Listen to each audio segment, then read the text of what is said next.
নমস্কার বন্ধুরা, আমি মৃন্ময় ভক্ত। আজ আবারও চলে এসেছি আমার ছোট্ট ইউটিউব চ্যানেল সঙ্গে মৃন্ময়কে নিয়ে। তো বন্ধুরা, আগামীকাল হতে যাচ্ছে পঞ্চম দফার লোকসভা নির্বাচন ভারতবর্ষের বিভিন্ন প্রান্তে, সেই সাথে বাংলায়ও হতে যাচ্ছে। তো যাই হোক, আজকের আমি ইলেকশন নিয়ে খুব একটা কথা বলবো না, কিন্তু আমি আজকে লাস্ট দুদিনে হয়ে যাওয়া একটি বিষয় নিয়ে তোলপাড় হয়ে যাওয়া পশ্চিমবঙ্গের রাজনীতিতে এবং মানুষের মধ্যে বিষয় নিয়ে কথা বলবো। দেখুন, কালকে যতদূর সম্ভব গোঘাটে একটি সমাবেশে বক্তৃতা দিতে গিয়ে মমতা ব্যানার্জি ভারত সেবাশ্রম সংঘ, ইসকন এবং রামকৃষ্ণ মিশনকে ডাইরেক্টলি অ্যাটাক করেছে। কি বলেছেন সে বিষয়ে তো আসবই। তার আগে আমি বলতে চাই যে রামকৃষ্ণ মিশন বা ভারত সেবাশ্রম সংঘ বা ইসকন, এই তিনটি বাঙালি যে ঐতিহ্য, কৃষ্টি, কালচার এবং ধর্মীয় যে আধ্যাত্মিক ভ্যালুজ, তার সাথে সম্পৃক্ত। আমরা খুব গর্ববোধ করি বাঙালি হিসাবে যে সারা বিশ্বে ভারতীয় সভ্যতাকে বা সনাতনী হিন্দু কালচারকে যারা এগিয়ে নিয়ে যাচ্ছে, সেই সাথে যারা দুস্থ মানুষের সহায় সর্বত্রভাবে কাজ করে যাচ্ছে, যোগ্য ছাত্র হিসাবে সমাজে তুলে নিয়ে আসছে, তাদের মধ্যে অগ্র ভূমিকা রাখছেন এই বাংলার তিনটি অর্গানাইজেশন, যারা বিশ্বের অর্গানাইজেশন। এক হচ্ছে রামকৃষ্ণ মিশন, আরেকটি হচ্ছে ভারত সেবাশ্রম সংঘ এবং আরেকটি হচ্ছে ইসকন। এই তিনটি প্রতিষ্ঠানকে আমি জানি না মমতা ব্যানার্জি কতটা নগ্ন হয়ে যাচ্ছেন যে এই তিনটি প্রতিষ্ঠানকে ডাইরেক্টলি তাকে অ্যাটাক করতে হচ্ছে। কেন মমতা ব্যানার্জি হঠাৎ করে এই অ্যাটাক করছেন? কারণ মমতা ব্যানার্জি বুঝে গেছেন যে তার পায়ের নিচের মাটি সরতে চলেছে। হিন্দু ভোটের বিশাল একটা কনসলিডেশন হচ্ছে, যেটি মমতার অপোজিশন বাংলায় বিজেপির থেকে, এবং মমতা হারাতে চলেছে প্রচুর সিট। যাই হোক, বিশদভাবে বলার আগে আমি কিছু জিনিস বলছি, স্পেশালি রামকৃষ্ণ মিশন এবং ভারত সেবাশ্রম সংঘ। আমি মৃন্ময় ভক্ত এবং আমার পরিবার ডাইরেক্টলি এই দুটো, আমি মৃন্ময় ভক্ত তো ডাইরেক্টলি এই দুটো অর্গানাইজেশনের কাছে চিরজীবন কৃতজ্ঞ থাকব। কারণ রামকৃষ্ণ মিশন, পুরুলিয়া রামকৃষ্ণ মিশনে আমি একজন এক্স স্টুডেন্ট। আমার দীর্ঘ 5-6 বছর পুরুলিয়া রামকৃষ্ণ মিশনের একটা বিশাল জীবনের অধ্যায় রয়েছে। সেই জীবনের অধ্যায় আমি যা বিভিন্ন মহারাজদের কাছ থেকে, রামকৃষ্ণ মিশনের কাছ থেকে যা শিখেছিলাম, যতটুকু শিখেছিলাম, সেটি আমার পরবর্তী পুরো জীবন এখনো পর্যন্ত আমাকে চালিয়ে যাচ্ছে। শুধু বিদ্যা নয়, পুঁথিগত বিদ্যা বা পড়াশোনার মধ্যে না, আরও যে চারিত্রিক দৃঢ়তা, মানুষের জন্য ভাবা, সমাজের প্রতি দায়বদ্ধতা, এগুলো ভ্যালুস কিন্তু আমি শিখেছি এই রামকৃষ্ণ মিশন থেকে। কাজে আমার কাছে রামকৃষ্ণ মিশনের সম্বন্ধে যদি কোনো কথা বলে, সেটি আমি কিন্তু সহ্য করতে পারি না, এবং আমি তার প্রতিবাদ জানাচ্ছি। আজকে সেই প্রতিবাদ থেকেই আমি সুদূর আমেরিকায় থেকেও আমি আমার এই প্রতিবাদটি করে যাচ্ছি। আর রইল বাকি ভারত সেবাশ্রম সংঘ। আমি ভারত সেবাশ্রম সংঘ থেকে, আমি এবং আমার পরিবার ভারত সেবাশ্রম সংঘ টরন্টো থেকে দীক্ষিত। স্বামী প্রণবানন্দ মহারাজের মতাদর্শ, যেটি আমার যে চারিত্রিক যে অবকাঠামো রয়েছে বা আমার যে প্রতিবাদ একটি সত্তা রয়েছে, সেটা কিন্তু সম্পূর্ণ মানানসই ভারত সেবাশ্রম সংঘের আইডিওলজির সাথে। তার জন্যই আমি ধিক্কার জানাচ্ছি যে মমতা ব্যানার্জি কার্তিক মহারাজ, যিনি কিনা প্রায় 50 বছরেরও বেশি ভারত সেবাশ্রম সংঘের সাথে যুক্ত, মুর্শিদাবাদের বিভিন্ন গ্রামগঞ্জে কার্তিক মহারাজের প্রচণ্ড পরিমাণে অবদান রয়েছে হিন্দু সমাজকে জাগরিত করার জন্য, ভারতীয় সমাজকে জাগরিত করার জন্য। তো আগে ছোট্ট করে শুনে নেই মমতা কালকে জনসভা থেকে কি বলেছেন এবং তারপরে কি রিয়াকশন, এবং সব কিছুই আমি আসবো। আজকে হয়তো বা ভিডিওটা একটু বড় হয়ে যাবে, কিন্তু তারপর আমি চাই আমি আমার প্রতিবাদের ভাষার মাধ্যমে সব কিছু ছোট্ট ছোট্ট করে টুকরো টুকরো করে যে কী ঘটনা ঘটেছিল এবং কি প্রতিবাদ হয়েছে বা হয়ে যাচ্ছে সেই বিষয়ে ভিডিওটি দেখুন ছোট্ট করে। সব সাধু তো সমান হয় না, সব স্বজন সমান হয় না। আমাদের মধ্যেও কি আমরা সবাই সমান? না। এই যে বহরমপুরের একজন মহারাজ আছেন, আমি শুনেছি অনেক দিন ধরে, কার্তিক মহারাজ। ভারত সেবা সংঘকে আমি খুব শ্রদ্ধা করতাম। আমার শ্রদ্ধার্ঘের একটা তালিকায় তারা অনেক দিন ধরে আছে। কিন্তু যে লোকটা বলে আমি তৃণমূল কংগ্রেসকে এজেন্ট বসতে দেবো না, সে লোকটাকে আমি সাধু বলে মনে করি না। তার কারণ তিনি ডাইরেক্ট পলিটিক্স করে দেশটা সর্বনাশ করছেন। সরাসরি রাজনীতি করে দেশের সর্বনাশ করছেন, এমনটাই বক্তব্য রাজ্যের মুখ্যমন্ত্রীর। পাল্টা কার্তিক মহারাজ, যার বিরুদ্ধে এত অভিযোগ রাজ্যের মুখ্যমন্ত্রীর, তিনি কি বলেছেন একবার শুনুন।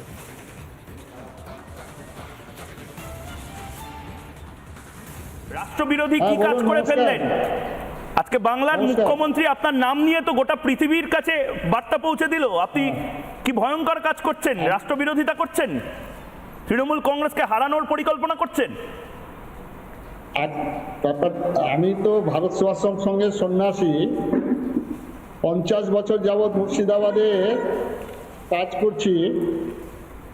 ওখানে 12টা স্কুল চলছে, 4টে হাই স্কুল, 8টা প্রাইমারি স্কুল, এবং মুর্শিদাবাদ জেলায় টর্নেডো, গোকর্ণ এবং 98 সালে জলঙ্গিতে ভয়াবহ বন্যা, 2000 সালের বন্যা, প্রায় 15,000 মানুষকে আমরা 2 মাস যাবৎ খাইয়েছিলাম। এটা জাতি, ধর্ম, বর্ণ, রাজনৈতিক দলমত নির্বিশেষে।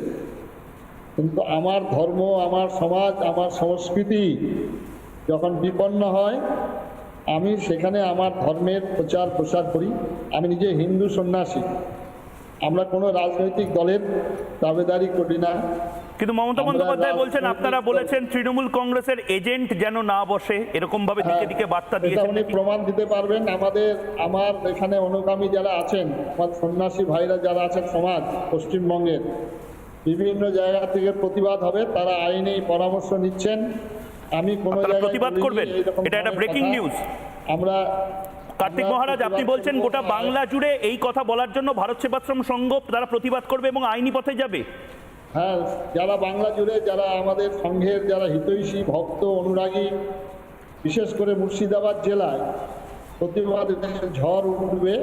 আগামীকাল থেকেই উঠে শুরু হয়ে গেছে। সাধারণ মানুষ, সাধু সন্ন্যাসী সবাই পথে নামবে। আমি চ্যালেঞ্জ করছি, এরকম ধরনের কথা আমরা বলিনি। হ্যাঁ, কোথায় বলেছেন উনি প্রমাণ দিবেন। হ্যাঁ, তবে আমি ঈশ্বরের কাছে, আমাদের ঠাকুরের কাছে প্রার্থনা করি তার জন্য চৈতন্য উদয় হোক, বোধ উদয় হোক, তিনি যেন এইসব কথা থেকে বিরত থাকেন, আশা করি। তো বন্ধুরা, দেখলেন মমতা ব্যানার্জি কি বললেন ভারত সেবাশ্রম সংঘের কার্তিক মহারাজকে নিয়ে। সেই সাথে বললেন আসানসোলের একটি রামকৃষ্ণ মিশনকে নিয়ে। দেখুন, মমতা ব্যানার্জি খুব স্পষ্টতই বা ইসকন নিয়ে বলেছেন যে ইসকনে তিনি 700 একর জমি দিয়েছেন। মমতা ব্যানার্জিকে আমার প্রশ্ন, উনি কি ওনার পকেটের পয়সা থেকে দিয়েছেন? যদি দিয়ে থাকেন, কারণ উনি তো মিথ্যা কথা বলতে এক্সপার্ট, প্রতিনিয়ত মিথ্যা কথা বলেছেন। উনি জনগণের করের টাকায় ফুটানি মেরে নিজের নাম করছে। এত আমিত্ববোধ কেন মমতা ব্যানার্জির মধ্যে? এত আমিত্ববোধ কেন? দেখুন, মমতা ব্যানার্জির পতন যে খুব সামনেই দেখতে পাচ্ছি, তার দুটো কারণ। এক হচ্ছে তার মধ্যে আমিত্ববোধ, আরেক হচ্ছে তার মধ্যে গর্ববোধ, অহংকার। এই দুটোই কিন্তু তার পতনের জন্য যথেষ্ট। আমি কেলেঙ্কারি এ সমস্ত নিয়ে আজকে কিচ্ছু বলবো না, কিন্তু একটা মানুষের হিউম্যান নেচারে পতনের তিনটে ইন্ডিকেটারের মধ্যে দুটোই কিন্তু আমি তার মধ্যে দেখতে পাচ্ছি এখন প্রবলভাবে। এক হচ্ছে আমিত্ববোধ, যে সব আমার, আমি করেছি, আমি করব, আমার দয়ায় চলছে, এই আমিত্ববোধ। আর আরেকটি হচ্ছে অহংকার। মমতার এই অহংকার কি করে হয়? কি 30% ভোটের জন্য? সেই 30% দুধেল গাই যাদেরকে পালক হিসাবে তিনি পেয়ে যান পাশে। দেখুন, পশ্চিমবঙ্গের মুসলিমদের আমি খুব স্ট্রেট ফরওয়ার্ড একটি কথা বলতে চাই। আপনাদেরকে পিটি পলিটিক্স থেকে বেরিয়ে এসে নিজেদের আপলিফ্ট করতে গেলে এই মমতার কাছ থেকে কিছু পাচ্ছেন, ইমাম ভাতা, মুয়াজ্জেম ভাতা, এগুলো থেকে বেরিয়ে আসতে হবে।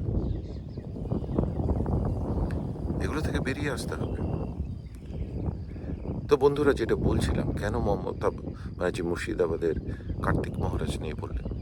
কে এই কার্তিক মহারাজ? আমি বলেছি আগেই যে ইনি 50 বছরেরও বেশি সময় ধরে ভারত সেবাশ্রম সংঘের একজন সাধু। তিনি মুর্শিদাবাদে দরিদ্র নিপীড়িত জনগণের পাশে 50 বছর ধরে কাজ করে যাচ্ছেন। ভাগীরথীর ভাঙনে যারা ঘরবাড়ি ছাড়া, তাদেরকে তিনি নিজে ত্রাণ বিতরণ করেন। হিন্দু সমাজ যেখানে বিচ্যুত হচ্ছে, সেখানে তিনি হিন্দুত্বের কথা বলছেন। দেখুন, কার্তিক মহারাজ কিন্তু কোনো কিছু ভুল করেননি। কার্তিক মহারাজ হিন্দুত্বের কথা বলছেন, ভারত সেবাশ্রম সংঘের মহারাজরা হিন্দুত্বের কথা বলছেন, কেন বলবেন না? আপনারা দেখুন তো, আজকে স্বামী প্রণবানন্দ মহারাজ তিনি নিজে 1941 সালে কি বলেছিলেন? তিনি বলেছিলেন, আমি গর্ববোধ করি হিন্দু হিসাবে, আমি হিন্দু, আমি সাম্প্রদায়িকতায় বিশ্বাস করি না, কিন্তু আমি কখনোই আমার ধর্মের রক্ষার জন্য সর্বদা লড়াই করব। আমি কখনোই আমার ধর্ম রক্ষার ক্ষেত্রে, ধর্মীয় স্খলন ঠেকানোর ক্ষেত্রে আমি অগ্রণী ভূমিকা করব। এখানে আমি কিছু মানব না। এবং তিনি সর্বোপরি হিন্দু ধর্মকে, বাঙালির হিন্দু ধর্মকে, সনাতনীকে রক্ষার জন্য তিনি শ্যামাপ্রসাদ মুখোপাধ্যায় হাতে বেষ্টন দিয়েছিলেন।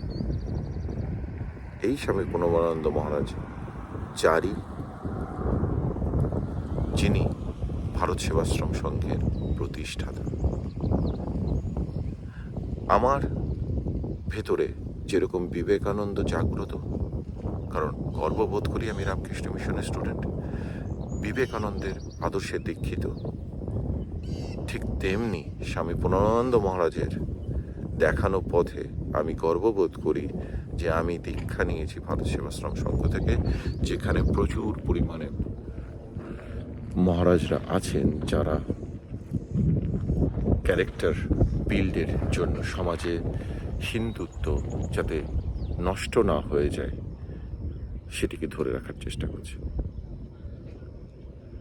কালকে মমতার এই কারণ আরও কেন আসানসোলের রামকৃষ্ণ মিশন বা মুর্শিদাবাদের কার্তিক মহারাজকে ডেকে আনলেন, তার কারণ হচ্ছে, বা ইসকনের মায়াপুর বা ইসকনকে টেনে আনলেন, তার কারণ হচ্ছে মমতা বুঝতে পারছেন জেনে গেছেন যে এই জায়গার ভোটগুলোতে তিনি জিততে পারছেন না, তার দল জিততে পারছেন না। নদিয়ার 2টো আসনই হাতছাড়া হচ্ছে, সেই সাথে আসানসোলও হয়তো হাতছাড়া হচ্ছে, আর Baharampur maybe most likely Adhir Chowdhury নিয়ে নিচ্ছেন। তাই তিনি তার যে অন্তরের জ্বালা থেকে পালাবার একটি পথ হিসাবে বেছে নিলেন এই সাধুসন্তদের, এই ধর্মীয় অর্গানাইজেশনগুলোকে ডাইরেক্টলি অ্যাটাক করা। কালকের এই ঘটনার পরে সমাজের অন্যান্য সাধুসন্ত থেকে শুরু করে বিভিন্ন মানুষজন প্রচণ্ড পরিমাণে রিয়্যাক্ট করেছিলেন।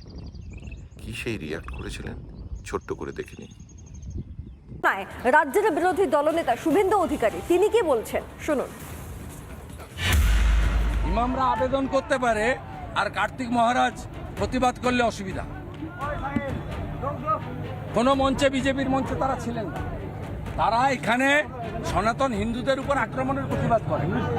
শক্তিপুরে যা করেছেন ঠিক করেছেন। হুমায়ুন কবির যেগুলো বলেছেন, ভারতীয় জনতা পার্টি নুপুর শর্মাকে সাসপেন্ড করে দেয়, আর আপনার হুমায়ুন কবির বলে আমরা 30% হিন্দুকে ভাগীরথীতে মারাবো। আপনি চুপ করে শোনেন। আপনার ইমাম অ্যাসোসিয়েশন আপিল করতে পারে, 2500 টাকা করে মাসে বেতন দেন। আর রামকৃষ্ণ মিশন ভারত সেবাশ্রম সংঘার সন্ন্যাসীরা সনাতনীদের রক্ষা করার কথা বললে অপরাধ হয়ে যায়। এর পাশাপাশি স্বামী অম্বিকানন্দ মহারাজ তিনি এই ঘটনায় কি বলেছেন আপনাদেরকে শোনাই একবার। সন্ত সমাজের একজন প্রতিনিধি হিসেবে বঙ্গীয় হিন্দু সেনার পক্ষ থেকে আমি ধিক্কার জানাচ্ছি, তীব্র প্রতিবাদ জানাচ্ছি এবং এক রাশ তীব্র নিন্দা জানাচ্ছি মমতা বন্দ্যোপাধ্যায়ের এই মন্তব্যে। রাজনৈতিক ফায়দা লাভের জন্য যদি তাদেরকে এইভাবে অপমান করা হয়, তাহলে কিন্তু পশ্চিমবঙ্গের সমস্ত সনাতনী মানুষ এবার রাস্তায় নামবে। ভারত সেবাশ্রম সংঘ যা বহুকাল আগে থেকে সেবা কাজ করে আসছে, সেই সমস্ত সংগঠনের নামে অপমান করার অধিকার তাকে কে দিয়েছেন জানি না। এতক্ষণ আমরা শুনছিলাম রাজনৈতিক মহলের বক্তব্য এবং সনাতনী মননের মানুষদের বক্তব্য। এবার চলুন সাধারণ মানুষ, তিনি তো প্রচার সভায় গিয়েছিলেন, সাধারণ মানুষ রাজ্যের মুখ্যমন্ত্রীর এই বক্তব্যের পর তাদের কি প্রতিক্রিয়া একবার শোনাই আপনাদের। সবচেয়ে বড় কথা যেটা, পশ্চিমবঙ্গের মুখ্যমন্ত্রী মিথ্যে লগ্নে এদের জন্ম। এরা সবটাই মিথ্যে কথা বলেন। সনাতনী হিন্দু ধর্ম সম্বন্ধে মুখ্যমন্ত্রী কিছু জানেন না, শুধু একটা সম্প্রদায়ের মানুষকে তোষণ করার জন্য সারা বাংলায় আজকে তিনি যে অরাজকতা, যে সর্বক্ষেত্রে নৈরাজ্য, সেই নৈরাজ্যর প্রতিফলন করছে। সব থেকে বড় কথা হচ্ছে উনি যেটা করছেন সেটা লোককে ভুল বোঝানোর জন্য। উনি এমন কোনো কাজ করেননি মানুষের কোনো উপকার হয়। মহারাজদের নামে বলছেন, ইসকনের নামে বলছেন। ইসকনে উনি কদিন গেছেন? মহারাজ সুস্থ ওখানকার ইসকনের লোকেরা কি চাইছে তার সম্বন্ধে কোনোদিন উনি জেনেছেন? ও আমি কার্তিক মহারাজকে যতটুকু জানি, আমি খুব কাছ থেকে দেখেছি, উনি বেলডাঙ্গায় যেভাবে হিন্দুদের আটকে রেখেছেন, বেলডাঙ্গায় যেভাবে মুসলিমরা অত্যাচার করছে, ওনার জন্যই ওইটা এখনও মানুষ ওখানে রয়েছে, মানে ঠিকঠাক থাকতে পেরেছে। আর এটা এদের উন্নয়ন শুধু হয়েছে আপনাদের চুরিতে। তো বন্ধুরা দেখলেন, দিকে দিকে প্রতিবাদ আসছে। এই প্রতিবাদ সবাইকে করা উচিত, শুধু প্রতিবাদ না, মমতাকে যোগ্য জবাব। লাস্ট যে 3টে সেকশন আছে, যে 3টে পর্বে, 5ম দফা, 6ষ্ঠ দফা এবং 7ম দফা যে ভোট, মমতাকে যোগ্য জবাবের একটি যে সবাই একত্রিতভাবে মমতার এগেনস্টে ভোট দিন, তাকে মসনদ থেকে ছুঁড়ে ফেলে দিন। কারণ তার দাম্ভিকতা এত উঁচুতে চলে গেছে যে তিনি নিজেকে ভারত সেবাশ্রম সংঘ, ইসকন বা রামকৃষ্ণ মিশনেরও ওপরে ভাবছেন, তাদের আদর্শের ওপরে ভাবছেন নিজেদেরকে। তাই অবলীলায় তাদের সাধুসন্তদেরকে ডাইরেক্ট অপমান করছে। দেখুন, কার্তিক মহারাজ এর প্রতি তার রাগ আছে, আমি জানি কেন। কারণ এই সেই কার্তিক মহারাজ যিনি গত বছর লক্ষ্যকণ্ঠে গীতাপাঠে একজন উদ্যোক্তা ছিলেন। এই কার্তিক মহারাজ গত বছর এই লক্ষ্যকণ্ঠে গীতা উৎসবে নিজে ডাইরেক্টলি ইনভলভ ছিলেন। মমতার ওখানেই গাত্রদাহ, সেই সাথে গাত্রদাহ কি কার্তিক মহারাজ বলেছেন, যেখানে মুর্শিদাবাদের একজন এমএলএ, মুসলিম এমএলএ, তিনি ডাইরেক্ট বলতে পারেন যে যে সমস্ত আমরা 30% হিন্দু আর 70% মুসলিম, তো যারা বিজেপিকে ভোট দিবে বা তৃণমূল বিরোধী কিছু করবে তাদেরকে ভাগীরথীর জলে ভাসিয়ে দেবেন 2 ঘন্টায়। এর কোনো কিছু কি বলেছেন? এটি কি ডিসওন করেছেন মমতা ব্যানার্জি? না। এটি যদি কোনো বিজেপির এমএলএ বা এমপি করতো বা একটি ছোটোখাটো লিডারও করতো, দেখতেন বেঙ্গলের বিভিন্ন কোর্টে সুওমোটো, বিভিন্ন থানায় সুওমোটো কেস হয়ে যেত। কিন্তু মমতা ব্যানার্জি এই বিষয়ে একটি কথাও বললেন না। কারণ ওই যে দুধেল গাই 30%, তারই প্রতিনিধিত্ব করছেন তার এই এমএলএ, চোর এমএলএ, মুসলিম এমএলএ, তাই 30%কে রুষ্ট করা চলবে না, কারণ ওটিই তো মমতার ভোট ব্যাংক। কিন্তু আমার বিশ্বাস এবার এই 30% ভোট ভাগ হবে। বিজেপি কতটুকু পাবে আমি জানি না, তবে বাম, কংগ্রেস, আইএসএফ তারা কিন্তু পাবে কিছু হলো। মমতা 2021-এ যে 30%-এর 93% ভোট ডিরেক্ট পেয়েছিল, সেটি হয়তো বা এবার নেমে গিয়ে 70 বা তারও কম চলে যাবে। তাই মমতা ভয় পাচ্ছে, কারণ অপোজিটে হিন্দু ভোটের কনসলিডেশন কিন্তু বিজেপি করে ফেলেছে বেঙ্গল। 2021-এ এত সন্ত্রাস, লুট, তরাজ এর পরেও স্ট্যাটিস্টিক্স বলছে 56%-এরও বেশি হিন্দু ভোট বেঙ্গলে বিজেপি পেয়েছে। যে 38.3% ভোট বিজেপি বেঙ্গলে পেয়েছে 2021-এ, তার 56%, 56%-এরও বেশি ভোট হিন্দু ভোট পেয়েছে বাংলায়। এবং ভারতবর্ষের স্ট্যাটিস্টিক্স নিলে গুজরাটের পরে, গুজরাটে 61% vote last time Hindu vote পেয়েছিলেন বিজেপি, আর তারপরেই বাংলায় 56%। তার মানে ইউপি, বিহার, মধ্যপ্রদেশ এগুলোকে মাত করে বাংলায় হিন্দু ভোটের কনসলিডেশন হয়েছে। এই স্ট্যাটিস্টিক্স দেখছি আমি 2021-এর ভোটের। এবার সেটি যে আরও বহুগুণে বৃদ্ধি পাবে সে বিষয়ে কোনো দ্বিধামতের অবকাশ নেই। তো যাই হোক, আমি বলতে চাচ্ছিলাম যে আজকের ভিডিওতে আমি পলিটিক্সটাকে একটু দূরে রেখে আমি কেনই অ্যাটাক করছেন সাধু সন্তদের নিয়ে সেই বিষয়ে বলবো। কিন্তু কি বলবো, তারপরেও চলে আসে। কারণ মমতা যেরকম প্রত্যেকটা ক্ষেত্রেই পলিটিক্স খোঁজেন, তার বেনিফিট খোঁজেন, তার পার্টির বেনিফিট খোঁজেন, তো আমরাও তো মানুষ, আমাদেরও তো কিছুই হয়। মমতা ব্যানার্জি এই যে দ্বিধাচারিতা, এটা নতুন নয়। মমতা কেন কোনো কিছু বললেন না যে যখন ইমামরা ডাইরেক্ট মমতা টিএমসি পার্টিকে ভোট দেওয়ার জন্য বললেন, যখন বিজেপি বা আরএসএসকে সাম্প্রদায়িক বলছে এবং তাদেরকে ভোট না দিয়ে মমতাকে ভোট দেওয়ার জন্য, ইন্ডি জোটকে ভোট দেওয়ার জন্য ওয়েস্ট বেঙ্গলের বাইরে এবং টিএমসিকে ওয়েস্ট বেঙ্গলে ভোট দেওয়ার জন্য বলছে, তখন মমতা কোথায় গেল? তার সেই দ্বিধাচারিতা প্রতিনিয়ত ফুটে উঠছে। আর এই দ্বিধাচারিতার বিরুদ্ধে আমাদের সরব হতে হবে। আজকে পুরুলিয়ার সভা থেকে প্রধানমন্ত্রী দায়িত্বহীন ভাষায় তীব্র প্রতিবাদ করেছেন মমতার এই সাধু সন্তদের অপমান করার জন্য। কি বলেছেন শুনে নিন। তারপরে শেষ পর্বে আসছি। শুরুতে যে খবরে নজর রাখতে হচ্ছে পুরুলিয়ার মাটি থেকে প্রধানমন্ত্রী নরেন্দ্র মোদী তিনি গর্জে উঠলেন। কেন? কারণ সন্ন্যাসীদের অপমান বাংলার মুখ্যমন্ত্রীর। সরব হলেন দেশের প্রধানমন্ত্রীর। ভোট ব্যাংকে খুশি করতে সাধু সন্ন্যাসীদের ধমকাচ্ছেন মমতা বন্দ্যোপাধ্যায়। আধ্যাত্মিক গুরুদের অপমান দেশ সহ্য করবে না, মন্তব্য প্রধানমন্ত্রীর। প্রধানমন্ত্রী নরেন্দ্র মোদী তিনি পুরুলিয়ার মাটি থেকে ঠিক কি বলেছেন আপনাদের শোনাবো। সন্ন্যাসীদের অপমান বাংলার মুখ্যমন্ত্রীর, সরব দেশের প্রধানমন্ত্রী। ভোট ব্যাংকে খুশি করতে সাধু সন্ন্যাসীদের ধমকাচ্ছেন মমতা বন্দ্যোপাধ্যায়। আধ্যাত্মিক গুরুদের অপমান দেশ সহ্য করবে না, মন্তব্য প্রধানমন্ত্রীর।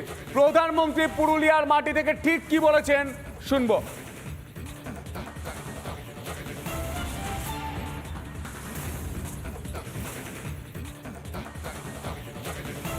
स्वामी विवेकानंद जी जब विदेश की धरती पर गए थे, जब वो भारत की बात करते थे तो लाखों लोग उनके भक्त बन गए थे। हर एक पर एक वर्ग ऐसा भी था जिसको भारत से नफरत थी। उन्होंने स्वामी विवेकानंद जी का खूब अपमान किया, अरे धमकाने की कोशिश की, पर स्वामी विवेकानंद मां भारती का मिशन लेकर निकले थे। वो कहां डरने वाले थे। आज ऐसा ही बंगाल की धरती पर हो रहा है। चुनाव में बंगाल के लोगों को डराने, धमकाने, हिंसा कराने वाली टीएमसी सरकार ने इस बार सारी हदें पार कर दी है। आज देश और दुनिया में इस्कॉन, हरे कृष्ण हरे राम वाले, फिर रामकृष्ण मिशन जो स्वामी विवेकानंद जी ने बनाया था, और भारत सेवाश्रम संघ सेवा और सदाचार के लिए पूरी दुनिया में जाने जाते हैं। वे भारत का नाम रोशन करते हैं। लेकिन आज बंगाल की मुख्यमंत्री इस्कॉन वालों को, रामकृष्ण मिशन वालों को, भारत सेवाश्रम के सन्यासियों को खुले तौर पर धमका रही है, खुले मन से चेतावनी दे रही है। दुनिया भर में इन मिशन से जुड़े वाले लाखों अनुयायी आज पूरी दुनिया में रहते हैं, और इनका मकसद सिर्फ और सिर्फ लोगों की सेवा करना है। बंगाल की सरकार ने उन पर उंगली उठाई, उनका नाम लेकर धमका रही है। इतनी हिम्मत सिर्फ अपने वोट बैंक को खुश करने के लिए, उन्हें साधने के लिए टीएमसी इतने निचले स्तर पर उतर आई है। इसे बंगाल की जनता का जरा भी ख्याल नहीं, लाखों लोगों की भावनाओं का ख्याल नहीं। मैं भक्ति वेदांत, स्वामी प्रभुपाद, स्वामी विवेकानंद और स्वामी प्रणवानंद जैसे आध्यात्मिक गुरुओं का अपमान ये देश कभी नहीं सहेगा। ऐसी सरकार जो बंगाल की सेवा संस्कृति के प्रति कोई सम्मान नहीं रखती है, उसे आपने अपने वोट की ताकत से ऐसी सजा देनी है, ऐसी सजा देनी है कि कभी वो हमारे संतों, महंतों, महापुरुषों का अपमान न कर सके। তো বন্ধুরা শুনলেন প্রধানমন্ত্রী তাত্ত্বহীন ভাষায় ধিক্কার জানিয়েছেন। দেখুন, আবারও বলছি, আমি রামকৃষ্ণ মিশনের এক্স স্টুডেন্ট হিসাবে এবং ভারত সংঘের আমি একজন মেম্বার বা দীক্ষা যেহেতু নিয়েছি, ভারত সংঘর একজন প্রতিনিধি হিসাবেই নিজেকে বলতে পারি, বা মতাদর্শ পালন করেছি হিসাবে বলছি, ধিক্কার জানাচ্ছি মমতার এই অ্যাটাককে, সাধুসন্তদের এগেনস্টে অ্যাটাককে। এবং সেই সাথে আমি মমতাকে মমতার কাছে নিঃস্বার্থ ক্ষমা চাইবেন মমতা, সেটি আমি চাইছি। কারণ তিনি Ramakrishna mission, Bharat Sevashram Sangha, ইসকনকে direct attack করেছেন। তিনি ইন্ডিভিজুয়াল কোনো মহারাজের সাথে, তার মতাদর্শের সাথে যদি মিল না থাকতো, তিনি চাইলেই, কারণ তিনি দক্ষিণ কলকাতার বাসিন্দা আর বালিগঞ্জে ভারত সেবাশ্রম সংঘের হেডকোয়ার্টার, তিনি চাইলেই যে কোনো দিন সেখানে কমপ্লেন লঞ্চ করতে পারতেন, কিন্তু তিনি সেটি করেননি। আসানসোল রামকৃষ্ণ মিশনের কোনো মহারাজ বা কোনো কিছুর যদি থাকতো, যদিও এগুলো কিছুই সত্য নয়, এগুলো সব অসত্য, আমি জানি। কারণ রামকৃষ্ণ মিশন থেকে প্রতি বছর বিভিন্ন সেন্টার থেকে প্রচুর নন হিন্দু স্টুডেন্টও বেরোয়। তারা সবাই ঠাকুরমা স্বামীজির দীক্ষায় দীক্ষিত এবং তারা সমাজের বিভিন্ন জায়গায় ছড়িয়ে যাচ্ছে। জানি না তাদের মধ্যে কজন এই সমস্ত জিনিস নিয়ে প্রতিবাদ করবে, কিন্তু আমার বিশ্বাস যে যারা রামকৃষ্ণ মিশনের, যে সমস্ত মুসলিম, খ্রিস্টান ছেলে বা মেয়ে এরা রামকৃষ্ণ মিশন থেকে বা সারদা পীঠ থেকে বেরোচ্ছে, তাদের উচিত অল্প পরিসরে হলেও প্রতিবাদ করা। কারণ রামকৃষ্ণ মিশন আমাদের, আমরা যারা এক্স রামকৃষ্ণ মিশনের, তাদের জীবনে একটা অধ্যায়, এবং তারা সবাই পৃথিবীর বিভিন্ন জায়গায় প্রতিষ্ঠিত হলেও তারা এক সুতায় গাঁথা, সেটি হচ্ছে ঠাকুরমা স্বামীজি আদর্শে আর রামকৃষ্ণ মিশনে দীক্ষায় দীক্ষিত হয়ে। ঠিক সেভাবেই ভারত সেবাশ্রম সংঘ, সেভাবেই ইসকন। তাই আমি আবারও চাইব, আগামীকাল ৫ম দফার ভোট, আর তারপরে 2টো ফেজ আছে। ভারতের তো শুধু নয়, বেঙ্গলের প্রত্যেকটি হিন্দু সনাতনীর উচিত, তারা যদি প্রতিবাদ ডাইরেক্ট না করতে পারে, কমসে কম তাদের নিজেদের ভোটটি মমতার বিরুদ্ধে দিয়ে মমতাকে ক্ষমতা থেকে ছুঁড়ে ফেলা। এটি হওয়া উচিত আমাদের অঙ্গীকার, সনাতনীদের অঙ্গীকার, সনাতন বাঙালির অঙ্গীকার, যে আমরা আর চাই না মমতা, আর চাই না মমতা। কারণ মমতাকে আর ক্ষমা করতে পারবো না। এরপরে যদি আমরা মমতাকে ভোট দিয়ে নিয়ে আসি, তাহলে স্বয়ং ভগবানও আমাদের ক্ষমা করবে না, প্রকৃতি আমাদের ক্ষমা করবে না। আর তার জন্য আমরা এই সনাতনীরাই কিন্তু দায়বদ্ধ থাকব। কারণ আজ আমাদের ধর্মযুদ্ধে নামতে হবে। আমাদের সনাতনী যারা সাধুসন্ত রয়েছে, সেই সাধুসন্তদের ডাইরেক্ট অপমান, সেই অর্গানাইজেশনগুলো, আমাদের যেই 3টি অর্গানাইজেশন, রামকৃষ্ণ মিশন, ভারত সেবাশ্রম সংঘ এবং ইসকনের মতো, যে সারা বিশ্বে বাঙালিরা এদেরকে প্রতিষ্ঠিত করেছিল, সেই প্রতিষ্ঠানগুলো যেন আর অ্যাটাক না হয়, তারই জন্য আমি চাইব প্রত্যেকটি বাঙালি, হিন্দু এবং যারা অন্যান্য ধর্ম পালন করেন, তাদের মধ্যে যারা সচেতন, যারা বাংলাকে ভালোবাসেন, যারা এই সমস্ত অর্গানাইজেশনকে ভালোবাসেন, কারণ এই সমস্ত অর্গানাইজেশন এরা সমাজের জন্য কাজ করছে, এরা কোনো কোনো পার্টিকুলার, এরা শুধু হিন্দুদের জন্য কাজ করছে না। আমি যে কিছুক্ষণ আগেই বললাম যে রামকৃষ্ণ মিশন থেকে প্রতি বছর কাতারে কাতারে কিন্তু মুসলিম স্টুডেন্টও বের হচ্ছে, নন আদার খ্রিশ্চান স্টুডেন্ট বের হচ্ছে। নর্থ ইস্টের খ্রিশ্চান প্রচুর স্টুডেন্ট রামকৃষ্ণ মিশন থেকে বেরোচ্ছে।